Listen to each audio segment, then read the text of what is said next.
하나님 말씀 갈라디아 5장 13절에서 26절입니다. 신약성경 308면입니다.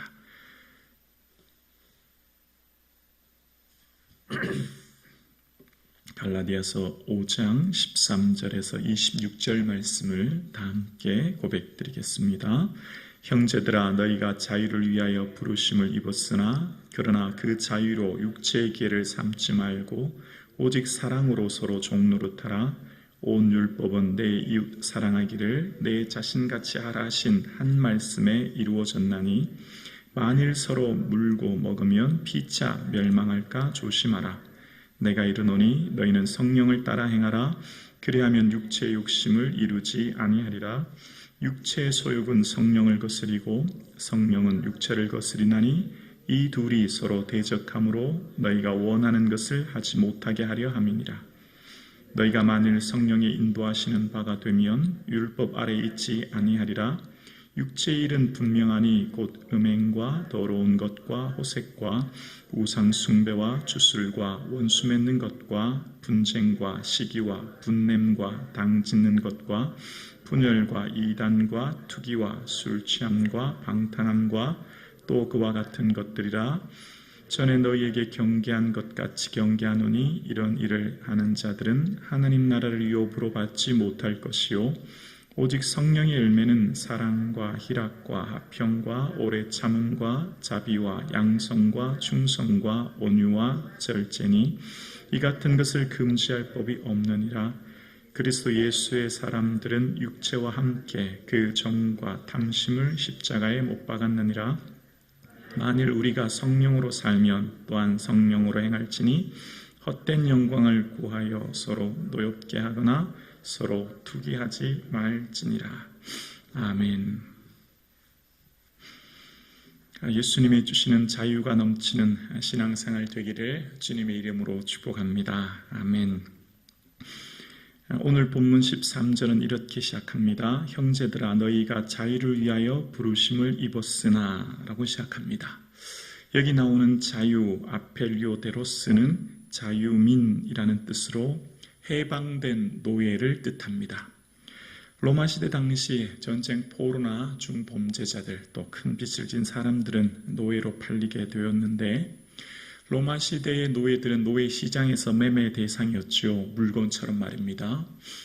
노예를 팔 때 노예 앞에 가슴에 노예의 값이 매겨져 있고 그것이 서로 사람들에 의해서 판매될 때 힘세고 젊은 노예는 값비싼 값에 늙고 병든 노예는 싼 값에 팔렸죠. 노예는 그 몸값에 의해서 매매되었습니다. 그런데 노예가 팔릴 때 한 부자가 어떤 노예를 샀다고 해볼까요? 아니 그 가정 전체를 샀다고 해볼까요? 아버지, 어머니, 아들과 딸 뿔뿔이 흩어져 팔려야 될 노예를 한 부자가 그 가족 전체를 값비싼 값에 사고 그 산 노예를 이제 주인이 다시 이야기합니다. 당신들은 이제 자유민이다.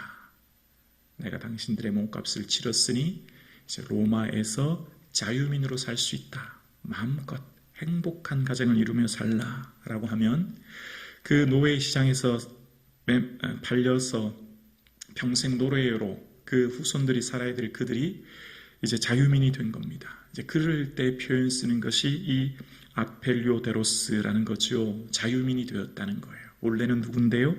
노예인데요. 자, 오늘 본문이 마찬가지입니다. 우리는 자유민이 되었어요. 어떻게 해요? 예수 그리스도께서 우리를 자유케 하기 위하여 율법의 저주에서 우리를 속량하신 그 속량의 값으로. 원래 우리는 다 누구였죠? 노예였어요. 둘로스라고 하는 노예. 원래 노예였는데 누구의 덕분으로요? 예수 그리스도의 덕분으로 자유민이 된 거예요. 그럼 이제 우리는 어떻게 살아야 되죠? 그 은혜를 인하여 기뻐하며 살아야 됩니다. 우리 모두가 다 예수 그리스도의 은혜로 오늘을 사는 거예요. 근데 여러분 어떠세요? 믿음은, 신앙생활은 우리를 자유케 합니다. 우리에게 참된 자유를 누리게 해요. 그런데 신앙의 연차가 점점점 더해갈수록 우리의 신앙이 짐이 될 때가 있어요. 무거운 짐이 될 때가 있고 신앙의 연륜이 점점 깊어갈수록 그 신앙의 연륜으로 인하여 우리는 자유와 기쁨과 평안을 누리면서 우리의 삶이 더 하나님 은혜 가운데 살아야 되는데 오히려 그 반대로 흘러가는 경우가 있어요. 신앙생활의 짐이 무겁게 되고 신앙생활의 연차가 점점 지날수록 서로 간에 자유와 기쁨이 아니라 갈등과 아픔을 겪을 때가 있지요. 왜 그럴까요? 우리는 원래 노예였다는 것을 잊어먹기 때문이에요. 원래 우리는 노예였다는 것을 잊어버릴 때 우리가 마치 대단한 사람처럼 생각하게 되죠. 그래서 지금 이 갈라디아서를 쓰는 이유가 뭐죠? 율법을 통해 할례를 통해 구원 얻는 것이 아니라 오직 전적인 믿음으로, 즉 은혜로 얻은 것입니다. 율법은 뭐죠? 우리의 죄를 깨닫게 하는 거예요. 건강검진하는 이유는 뭐죠? 내 몸에 질병이 있는지 확인하는 거죠. 율법이 건강검진이에요. 율법을 통해서 내 몸의 상태가 지금 건강하구나, 내 몸에 어떤 부분이 병들었구나 체크하는 거죠. 율법은 우리를 예수 그리스도께서 인도하는 초등교사, 몽학선생이라고 하죠. 예수 그리스도를 만남으로 이제는 우리는 자유를 얻는 거예요. 복음은 우리를 자유케 하는 겁니다. 복음은 우리에게 생명을 주는 거죠. 그래서 진정한 자유가 어디서 나올까요? 진정한 자유는 예수 그리스도를 만남으로 예수 그리스도에 주신 그 사랑을 깨달을 때 진정한 자유를 누리게 되는 거죠. 예수 그리스도가 나를 위해 십자가에 피 흘리신 이유는 나를 사랑하기 때문에. 그래서 우리의 인생의 목적, 신앙생활의 목적은 뭘까요? 사랑입니다. 사랑. 이게 궁극적인 목적이죠. 사랑하면 자유하게 되고 자유하면 그 기쁨 안에 은혜를 누리게 되는 거예요. 자, 그런데 사랑의 특징은 뭘까요? 사랑의 특징은 누군가를 향해 내가 그의 종이 되는 거예요. 이것은 종 노릇이라고 오늘 본문에 표현하고 있어요. 종 13절 다시 한번 읽어볼게요.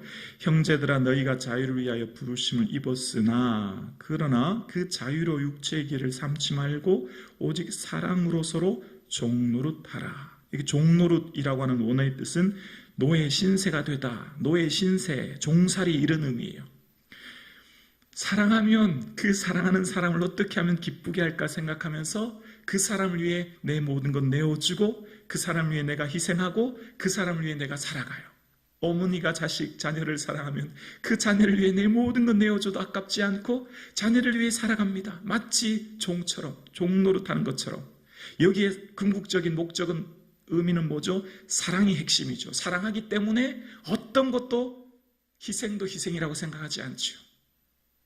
어떤 값도 그 값을 치르지만 그것이 아깝다고 생각하지 않죠. 그러니까 그 사랑이 핵심이 되는 거예요. 그러면 그 사랑이 핵심이 되면 어떻게 삶을 살게 된다고요? 성령의 다스림 안에 살게 되고 육체의 일, 그러니까 육체의 일이라고 하는 이 에네르기아라고 하는 뜻에서 에너지가 나왔거든요. 여러분, 태풍이 처음부터 거대한 태풍이 되는 게 아니잖아요. 뜨거운 바다에서 기가 올라오면서 에너지가 만들면서 태풍이 되듯이 육체의 이 일들, 일어나는 여러 가지 일들을 이길 수 있는 것은 성령의 열매인데요. 여기 성령의 열매라고 하면서 9가지가 나오는데 이것은 각각의 열매를 구별하기보다 열매라고 하는 것은 한 열매 안에 들어있는 각각의 내용이에요. 이렇게 설명하면 맞을 것 같아요. 예를 들어서 사과를 드신다고 생각해 볼까요?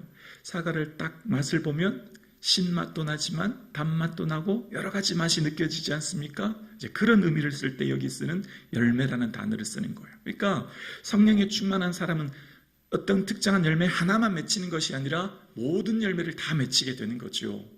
여러분 주위를 한번 둘러보세요. 예를 들어 믿음이 좋은 어떤 장로님, 권사님을 보세요. 그럼 그 장로님, 권사님의 특징은 뭘까요? 특정한 한 부분만 좋지 않아요.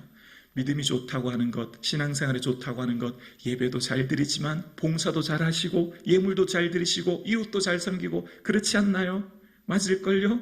어떤 한 분이 열심히 신앙생활 한다고 하는 것은 특정한 한 부분만, 무슨 기도만 열심히 한다 그런 게 없어요.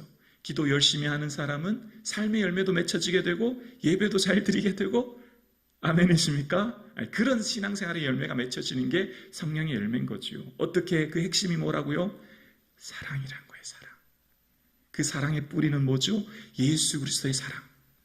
그 예수 그리스도의 사랑은 내가 누군지를 아는 거예요. 내가 누군지를. 내가 누구라고요? 노예였다는 걸 잊지 않는 거예요. 그걸 잊지 않아야만 온전한 신앙생활을 할 수 있다는 거예요. 율법의 한 가지는 내 이웃 사랑을 내 자신과 같이 하라. 14절에 나오지요. 이웃을 누구같이요? 나처럼, 나 자신처럼 사랑하라. 이게 복음의 핵심이었는데 그렇지 않으면 어떻게 된다고요? 15절 볼까요? 15절에 보면 만일 서로 물고 먹으면 피차 멸망할까 조심하라. 물고 먹는다는 것은 어떤 표현이었죠? 맹수들이 사냥한 것을 물고 뜯을 때 쓰는 표현이에요. 이 헬라어 의미가. 그렇게 되면 어떻게 된다고요? 피차 다 멸망한다는 거예요. 갈라디아 교회에서 유대주의자들이 이제 그리스도인들에게 당신들 할례 행하지 않고 어떻게 그리스도인이 될 수 있느냐? 어떻게 구원 얻을 수 있느냐? 할례를 행해야지. 정결법을 행해야 되지. 어떻게 그것만으로 온전히 구원을 줄 수 있는가? 믿음 플러스 율법을 강조하는 그들에게 사도 바울이 다른 복음 전하라면 천사라도 저주를 받는다라고 이야기하면서 이 갈라디아 교회를 향해서 이야기합니다. 그러니까 갈라디아 교회가 율법주의자들과 그리스도인들의 이 갈등이 있을 때 피차 물고 먹으면 서로 이 갈등 가운데 있으면 교회 공동체는 무너지게 될 것을 이야기하면서 온전한 복음만이 우리를 자유케 한다는 것을 이야기하는 거예요. 사랑이 넘치는 저와 여러분 되기를 주의 이름으로 축원합니다. 교회 공동체 핵심은 사랑이죠. 그렇지 않으면 서로의 갈등과 아픔을 통해 교회 공동체 전체가 무너지는 거예요. 교회 공동체 전체가 병들고 아파하는 거죠. 그래서 오늘 본문의 이 사도 바울이 말하는 핵심은 우리에게 있는 자유는 육체를 위한 기회가 아닌 종노릇하기 위한 섬김을 위한 삶을 오늘 본문이 강조하는 것입니다. 오늘 함께 예배드리시는 우리 사랑하는 성북중앙 가족 여러분, 사랑은 그 열매는 사랑이요 희락 즉 기쁨이요 화평 원어의 뜻은 화해입니다. 화해. 너와 나의 화해, 용서, 일치, 그리고 오래 참음, 견디는 거죠. 그리고 자비, 친절함입니다. 양선, 선을 행하는 거죠. 충성, 온유, 절제. 이것이 성령의 열매라는 거예요. 이것이 성령께서 주시는 은혜죠. 오늘 우리의 신앙생활에 사랑하게 되면 이런 열매가 풍성하게 맺혀진다는 겁니다. 그 뿌리가 사랑이라는 거예요. 성북중앙교회는 사랑이 풍성한 교회, 사랑의 매너띠로 하나 되는 교회 될 수 있기를 주님의 이름으로 축원합니다.